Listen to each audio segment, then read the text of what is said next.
क्योंकि वो दोनों इकट्ठे इफ्तार पर आए हैं तो यकीनन दोनों के दरमियान कुछ ना कुछ तो है। और मैं भी यहाँ बैठी बेवकूफों की तरह उनके बारे में सोच रही हूँ बस।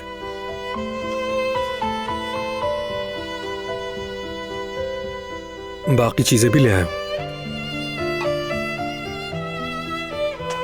जहमत क्यों की तुमने? मैं ले आया तो क्या हो गया? वैसे भी सारा दिन काम करके थक गई होगी, मैंने सोचा तुम्हारी मदद कर दूं।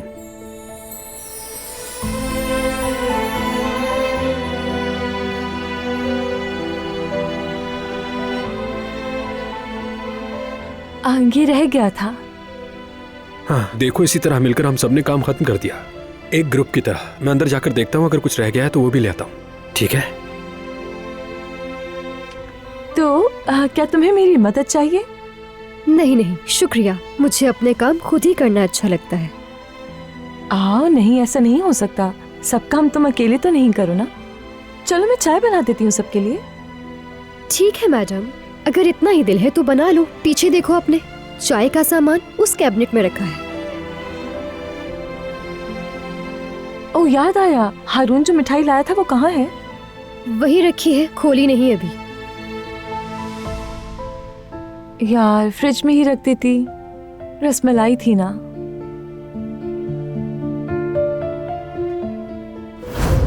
तुम्हें बहुत पसंद है क्या?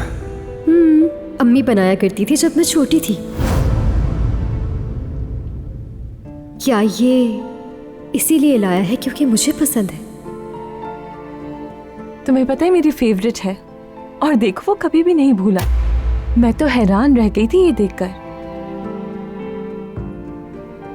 बल्कि हमने 2-3 दुकानें देखी थी। मैं सोच रही थी कि ऐसा क्यों कर रहा है, फिर पता चला कि उसने ये लेना था। खैर चलो मैं चाय बना लेती हूँ।